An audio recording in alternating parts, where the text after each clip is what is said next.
Shalom, shalom, le peuple de Dieu. C'est votre humble serviteur, l'enseignant de la parole, le révérend Onction Mbambe. Nous sommes là dans notre nouveau numéro que nous allons partager aujourd'hui avec vous. Comme d'habitude, nous avons l'habitude de partager la parole pour l'édification de l'Église. La Bible nous dit avant toute chose de commencer par la prière. Voilà pourquoi je t'invite, si tu peux prier ensemble avec moi pour laisser ces bons moments entre la main de notre Seigneur Jésus-Christ. Dieu de la Bible, je te prie au nom de Jésus. Tu es l'enseignant par excellence. Enseigne ta parole. La Bible nous dit que nous serons tous enseignés de toi. Voilà pourquoi nous te laissons la place. Édifie-nous, bénis-nous, purifie-nous par ta parole au nom de Jésus-Christ. Amen. Je disais, comme d'habitude dans notre rendez-vous de partage de la parole de Dieu, aujourd'hui Dieu nous a donné un thème, c'est la continuité de notre enseignement sur la crainte de Dieu ne suffit pas. La crainte de Dieu ne suffit pas. Et aujourd'hui, on va partager sur sans la crainte de Dieu, tout est nul. Sans la crainte de Dieu, tout est nul. Lisons la parole de Dieu. Nous sommes dans le livre de Matthieu. Matthieu au chapitre 7. Matthieu au chapitre 7. Je vais lire les versets 24 au verset 27. Matthieu chapitre 7, le verset 24 au verset 27. Écoute ce que la Bible nous dit. C'est pourquoi celui qui écoute ce que j'ai dit et l'applique ressemble à un homme sensé qui a bâti sa maison sur les rocs. Il a plu à verser, le fleuve ont débordé, le vent ont soufflé avec violence. Ils se sont déchaînés contre cette maison. Elle ne s'est pas effondrée car ses fondations reposaient sur les rocs. Celui qui écoute mes paroles sans faire ce que j'ai dit, semblable à un homme assez fou pour construire sa maison sur les sables. Il a plu à verser, le fleuve ont débordé, les vents ont soufflé avec violence, ils se sont déchaînés contre cette maison, elle s'est effondrée et sa ruine était complète. Que Dieu bénisse sa parole. Nous sommes là. Écoutez-moi mon frère, ma sœur. Je suis en train de dire ceci, que la crainte de Dieu ne suffit pas. Et sans la crainte de Dieu, tout est nul. Sans la crainte de Dieu, tout est nul. La vie de l'homme sur la terre, bâtir sa vie est comparable à bâtir la maison. Ici, la Bible nous relate l'histoire de deux hommes. La Bible nous dit que le premier était intelligent. Pourquoi il était intelligent? Parce qu'il a bâti sa maison, j'allais le dire, il a bâti sa vie sur les rocs. Et le deuxième était insensé, il était fou. Pourquoi? Il a bâti sa maison sur les sables. Amen. Je voulais tout simplement dire, nous avons deux catégories de gens. Il y a des gens qui bâtissent leur vie, qui bâtissent leurs affaires, qui bâtissent leur mariage. Tout ce qu'ils font dans leur vie, cela est bâti sur la crainte de Dieu. La crainte de Dieu, c'est quoi? La crainte de Dieu, c'est lorsque tu écoutes la parole de Dieu et tu le mets en pratique. La crainte de Dieu, c'est la pratique de la parole de Dieu. La crainte de Dieu, c'est vivre en amour. C'est avoir l'amour du Seigneur. La crainte de Dieu, c'est le refus du péché. Et il y a des gens on va bâtir la vie sur la crainte de Dieu. Et deux, il y a deuxième catégorie de gens qui bâtissent leur vie, qui bâtissent leurs affaires, qui bâtissent leur mariage sur les sables. Ils ne craignent pas Dieu. Mais écoute, je vous avais dit que dans la crainte de Dieu, lorsque tu as la crainte de Dieu, il faut ajouter 5 choses. J'avais parlé, il faut ajouter la formation, il faut ajouter le travail, il faut ajouter le courage, il faut ajouter la notion du temps et du lieu, il faut ajouter le savoir-vivre. C'est très bien. Tout cela est bien. Mais écoutez, si tu ne crains pas Dieu, même si tu as ces 5 choses, cela ne va pas te servir. Cela va te servir à rien.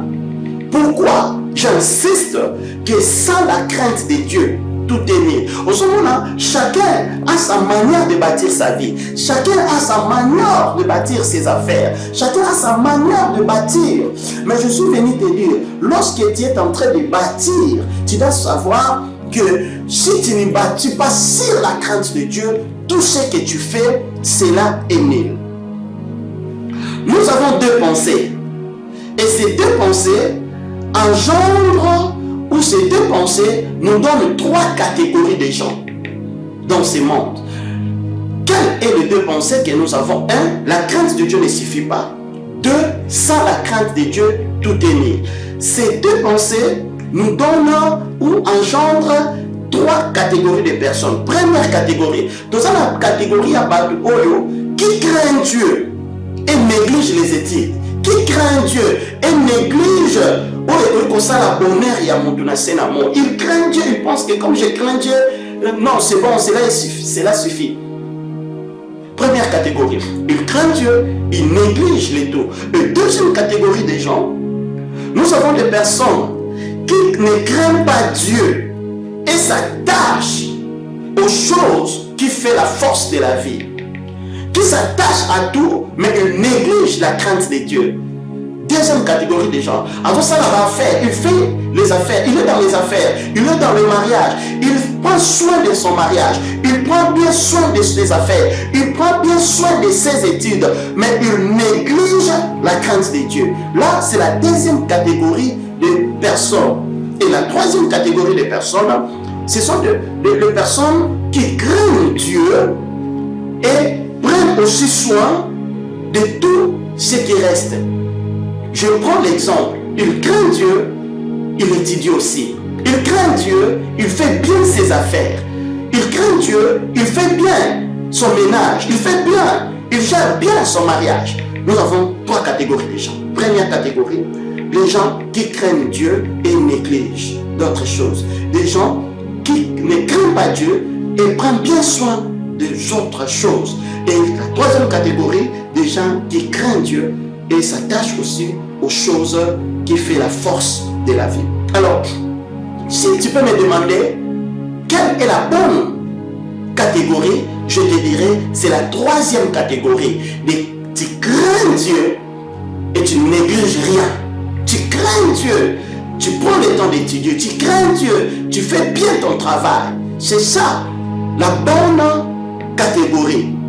Je vous conseillerais d'être la troisième catégorie. Il y a la troisième catégorie. C'est la troisième catégorie. Il craint Dieu, mais il est aussi dans les affaires. Il fait bien ses affaires. Ne soyez pas dans la première catégorie des gens qui craignent Dieu. Il part à l'église, mais à la maison, il ne prend pas bien soin de son mari. Il part à l'église, il craint Dieu, mais il ne fait pas bien son travail là où il est engagé. Je suis venu t'aider, soit dans la troisième classe. Ne sois pas aussi dans la deuxième classe, des gens qui négligent la crainte de Dieu. Et pour eux, l'essentiel, c'est de faire bien le travail de ce monde. Non, la troisième catégorie est la meilleure. Écoutez, tous ceux qui craignent Dieu et négligent tout rencontrent souvent des difficultés. Il manque beaucoup de choses.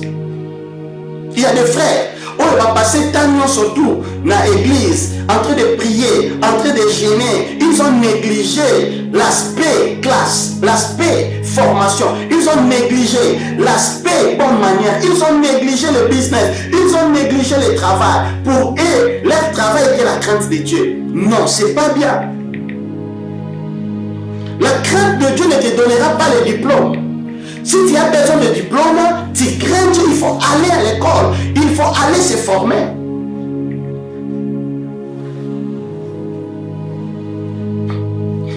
Et ça m'a dit, la chose qui nous dérange aujourd'hui les chrétiens, la chose qui nous fait mal aujourd'hui, nous confondons les choses. Il y a des choses que Dieu ne fera pas à ta place. Il y a des choses que Dieu ne fera pas à ta place. Voilà pourquoi je t'ai dit que craindre Dieu c'est bien, mais ne néglige pas le reste des choses, le principe de la vie. C'est Dieu qui l'a institué, c'est Dieu qui l'a établi. Et la deuxième des choses, numéro 2, Tous ceux qui négligent la crainte de Dieu pour s'attacher à tout. Aussi, il y a des gens, oui, non, je n'ai pas le temps d'aller à l'église. Je n'ai pas le temps d'écouter la parole. Je n'ai pas le temps de pratiquer la parole de Dieu. Moi, mon temps, c'est pour le business. Moi, mon temps, c'est pour mon travail. Il néglige la crainte de Dieu. Il néglige Dieu. Pourquoi? Parce qu'il a un engagement quelque part. Il a un travail quelque part. Je suis venu te dire, mon frère, ce que vous avez sache-le bien que vous allez bâtir vie. Sache-le bien que tu es en train de bâtir tes affaires. Tu es en train de bâtir tout ce que tu fais là sur les sables. Une chose qui est vraie, même pour ceux qui craignent Dieu, même pour ceux qui ne craignent pas Dieu, une chose qui est vraie, devant nous, nous allons rencontrer le vent. Le vent, les épreuves, les moments difficiles sont inévitables dans la vie. Il y a des choses qu'on ne peut pas éviter, qu'on ne peut pas échapper. C'est dans le plan de Dieu. Dans le parcours, les moments difficiles arrivent. Et lorsque tu n'as pas bâti ta vie sur la crainte de Dieu, sache-le bien que le jour du malheur, que le jour des épreuves, le jour où le vent va souffler, le jour où le combat va se lever, mon frère, ma soeur, tu vas perdre. Tu vas perdre. Et toi, il y a des gens qui ne négligent pas la crainte de Dieu, qui craignent Dieu et qui aussi s'attachent, qui prennent bien soin des choses de ce monde. Et Tobengi Bango va la troisième catégorie. Alors, voici 6 vérités que je vais partager avec toi. 6 vérités qui prouvent que sans la crainte de Dieu, tout est nul. 6 vérités. 6 vérités qui nous prouvent que sans la crainte de Dieu, tout est nul. Première vérité, nous voyons dans le livre de Matthieu 16, le verset 26 au verset 27. La Bible nous dit à quoi sert à un homme de gagner tout ce monde s'il perd son âme. Bien-aimé, tu travailles, tu fais bien. Tu prends soin de ton mariage, tu fais bien. Tu es dans les affaires, tu fais bien. Tu es dans des formations par-ci, par-là, tu fais bien. Mais je suis venu te dire, est-ce que tu prends le temps aussi de nourrir ton esprit? Est-ce que tu prends aussi le temps de garder l'intimité avec Dieu? Est-ce que tu prends aussi le temps de garder ta relation, une bonne communion avec ton Dieu? Pourquoi? Lorsque tu travailles, sache-le bien que tu vas gagner. Lorsque tu te mets dans des formations, c'est bien. C'est pour gagner ce monde. Mais après avoir gagné ce monde, quel sera le sort de ton âme? Écoutez que la Bible nous dit, à quoi sert à un homme de gagner tout ce monde s'il perd son âme? Je lis dans ma Bible un homme, il était riche. La Bible me dit, il a construit une maison. Il a mis tout à l'intérieur. Et à la fin, il dit quoi? J'ai déjà tout ce qu'il faut pour la vie. Je n'ai plus besoin de rien. Je n'ai aussi besoin de personne parce que j'ai tout. Mais la Bible me dit, cette nuit-là même, Dieu l'a appelé insensé. Il a retiré son âme. Yaya, tout ce que tu fais, un jour tu vas les laisser. Voilà pourquoi je te conseille, ne néglige pas la crainte de Dieu. Car sans la crainte de Dieu, tout ce que tu amasses là, cela va te servir à rien. Un jour, tu te présenteras devant Dieu, devant son trône. Dans le jugement, il n'y aura pas de maison, il n'y aura pas de voiture. Pourquoi veux-tu sacrifier ton âme? Pourquoi veux-tu sacrifier ta vie pour réussir dans ce monde, pour la célébrité, pour le succès, pour les avoirs de ce monde? Je suis venu te dire que sans la crainte de Dieu, tout est nul. Tout est nul. Crains Dieu dans ta vie, mon frère. Crains Dieu dans ta vie, ma soeur. La crainte de Dieu. Deuxième vérité que je vais partager avec toi. Dans ce monde, nous avons un ennemi. Notre ennemi, c'est le diable. Permets-moi de te dire, ton ennemi, ce n'est pas celui qui est à tes côtés. Mais ton ennemi, c'est le diable. Voilà pourquoi il ne faut pas prier dans notre monde de sa maman dans l'andoki. Dans notre monde de sa papa dans l'andoki. Non, ce n'est pas lui ton ennemi. Ton ennemi, c'est l'esprit qui agit en lui. Est-ce que tu es là? Tu me comprends très bien. Nous avons un ennemi, le diable. Et la Bible nous dit dans le livre de Jean 10, le verset 10, que les voleurs ne viennent que pour détruire, pour dérober. Les voleurs ne viennent que pour détruire ce que nous avons fait, pour dérober. Écoutez-moi mon frère, ma soeur. As-tu Dieu? As-tu la crainte de Dieu? Si tu n'as pas la crainte de Dieu, olinga te, ozala bien na Satan tote, ozala mutema malamu mokili tote. Si tu n'as pas la crainte de Dieu, sache-le bien qu'un jour le diable viendra pour te visiter. Et le jour où le diable viendra pour te visiter, quand tu ne crains pas Dieu, sache-le bien que tu es exposé. Toute personne qui ne craint pas Dieu, il est exposé devant le diable. Il est fragile devant le diable. Partout où il n'y a pas la crainte de Dieu, le diable est puissant. Le diable est très fort. Partout où il n'y a pas la crainte de Dieu. Mais lorsqu'il y a la crainte de Dieu, le diable devient faible. Le diable devient faible. Le diable devient faible. Pourquoi? Parce qu'il y a la crainte de Dieu. La crainte de Dieu rend le diable faible. Tu veux que tes avoirs soient sécurisés. Tu veux que ton mariage soit sécurisé. Tu veux que ce que tu fais, ce que tu as gagné là, soit sécurisé. Voici le conseil. On a joué ça na moment où nous développe à toi la crainte de Dieu. Le livre de Psaume 34, le verset 4. La Bible nous dit quoi? L'ange de l'Éternel campe tout autour de ceux qui les craignent. Pourquoi? Pour les arracher dans les dangers. Le danger va venir, certainement.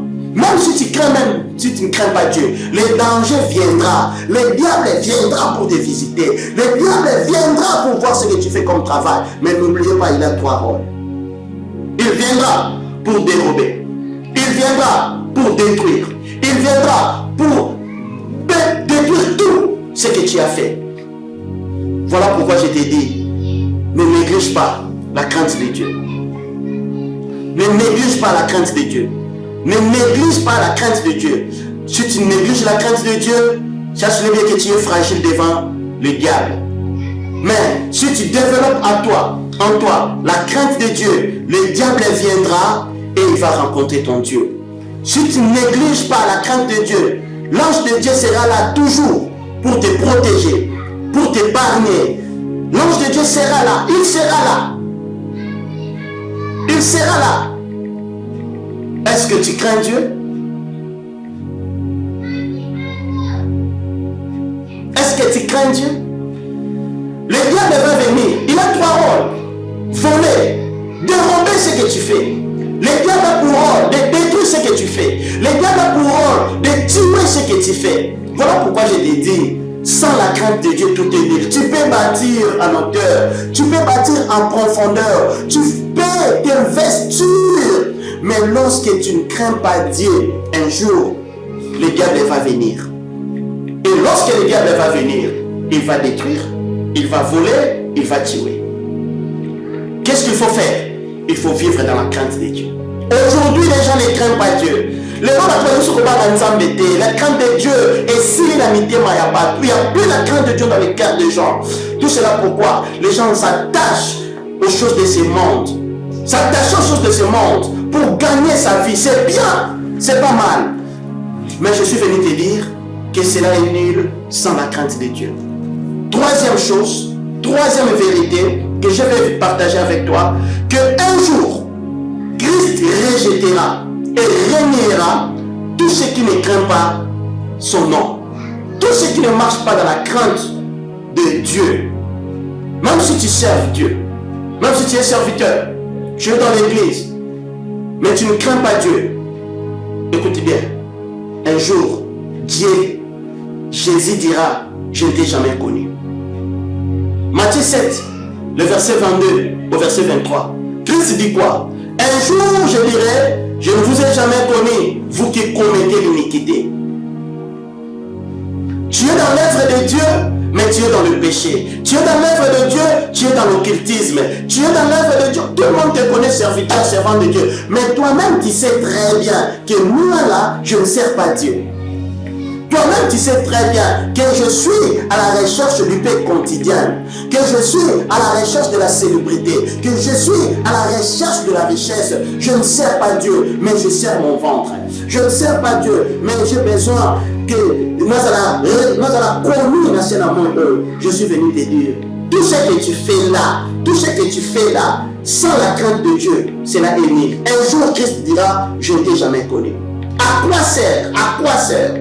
À quoi sert de servir, de prêcher au nom de Dieu? Cependant, celui à qui tu prêches à son nom, il ne te connaît pas.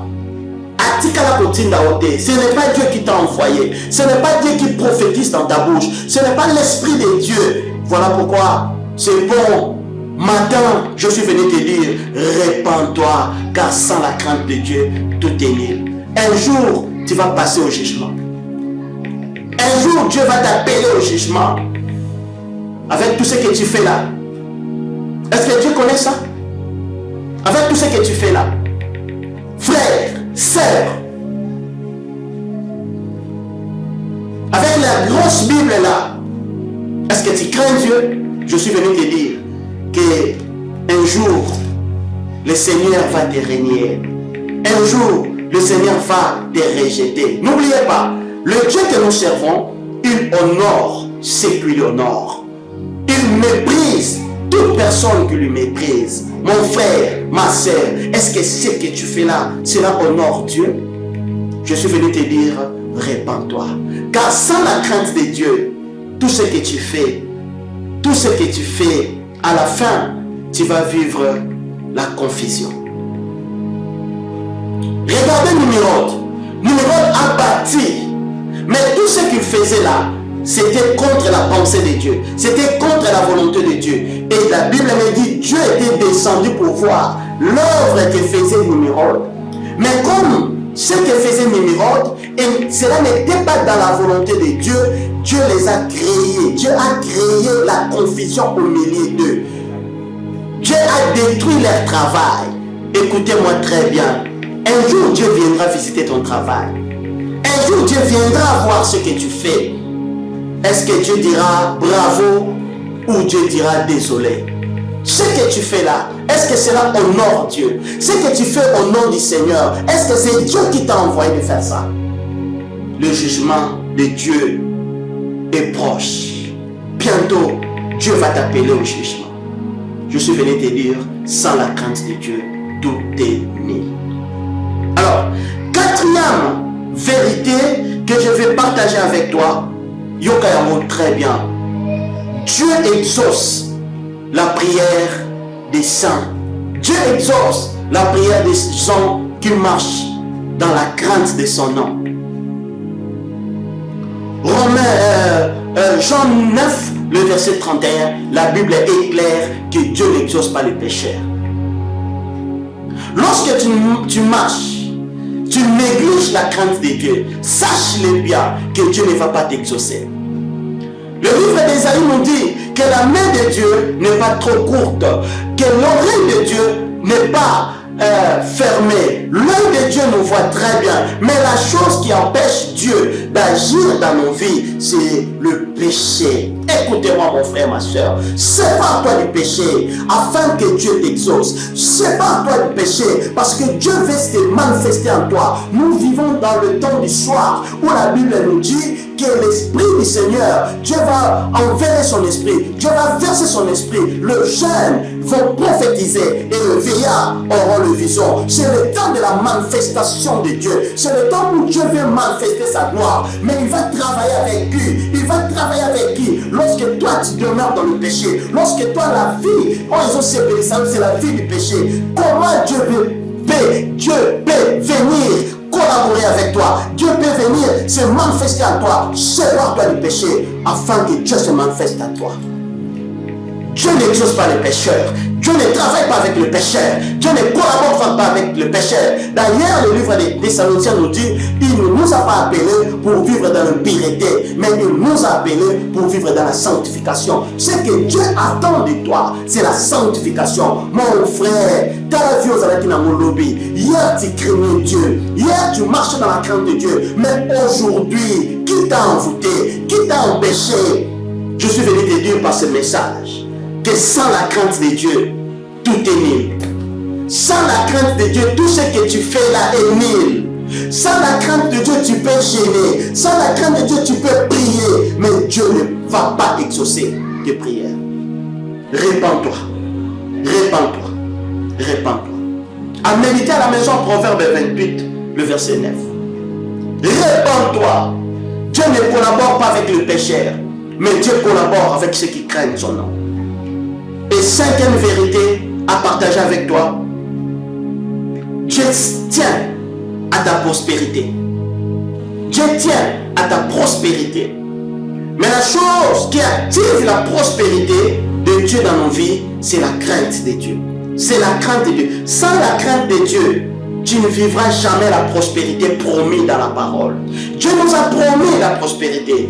La prospérité promise dans sa parole, pour que nous puissions le vivre, il nous faut la crainte de Dieu. Il nous faut la crainte de Dieu. Sans la crainte de Dieu, nous ne vivrons jamais la prospérité.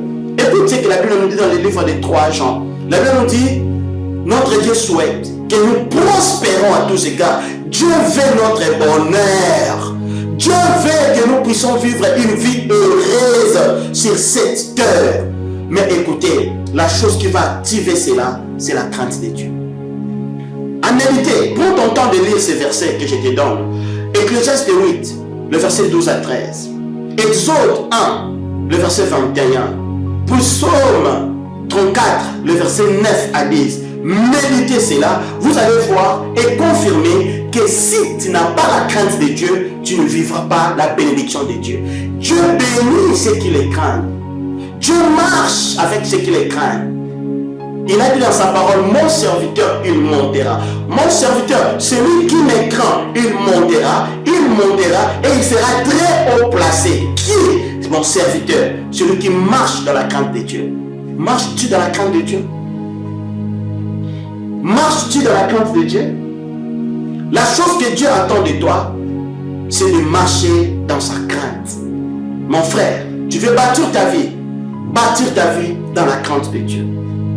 Et sixième vérité à partager avec toi, tout homme sans la crainte de Dieu a l'intelligence obscurcie.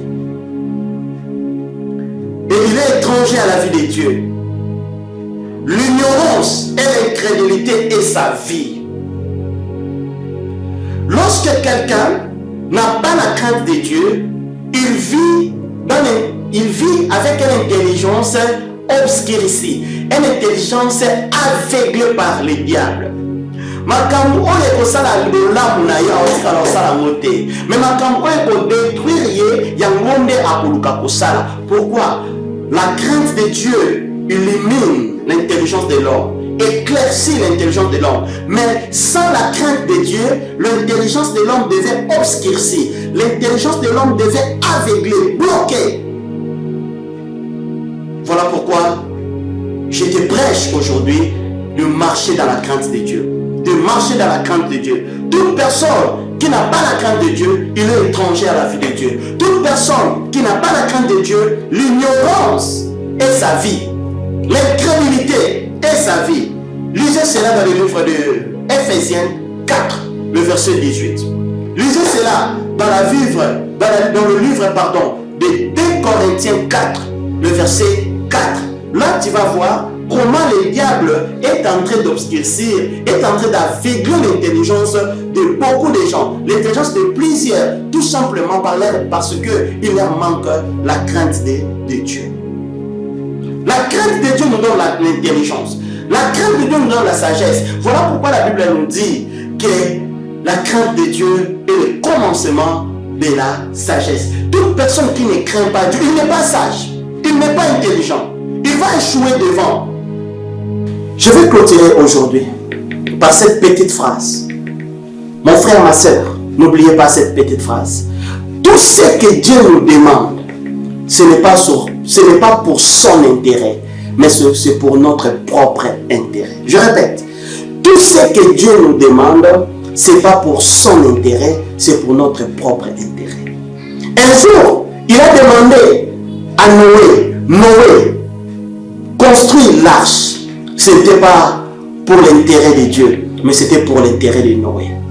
Je suis venu te dire, grand Dieu dans ta vie, le diable ne saura pas détruire ta vie. Grand Dieu dans ta vie, tout ce que tu feras entre tes mains, cela va prospérer. Grand Dieu dans ta vie, tes enfants seront bénis par Dieu. Grand Dieu dans ta vie, tous ceux qui craignent Dieu ne sont pas déçus. Dieu ne va pas te décevoir. Il est celui qui honore toute personne qui l'honore. Crains Dieu, crains Dieu, crains Dieu. Voici le message que Dieu m'avait donné pour toi. Que mon Dieu te bénisse. Que mon Dieu te bénisse. N'oubliez pas de s'abonner. N'oubliez pas de partager. N'oubliez pas de liker dans notre chaîne YouTube Palmier Salem. Si tu as des suggestions, si tu as des propositions, si tu as des conseils à prodiguer, notre numéro est là. Veuillez nous appeler, je suis là disposé. Si tu as besoin de la prière, si tu as besoin de conseils ou d'une orientation, l'homme de Dieu est là pour recevoir toutes vos requêtes. Laisse que le Dieu que je sers, le Dieu de la Bible, Jésus-Christ, puisse te bénir. Je déclare au nom de Jésus que mon Dieu te bénisse. Je déclare au nom de Jésus que mon Dieu te guérisse. Je déclare au nom de Jésus que mon Dieu marche avec toi. Au nom de Jésus-Christ. Merci beaucoup. Rendez-vous au prochain numéro. Bye, bye, bye, bye. Merci.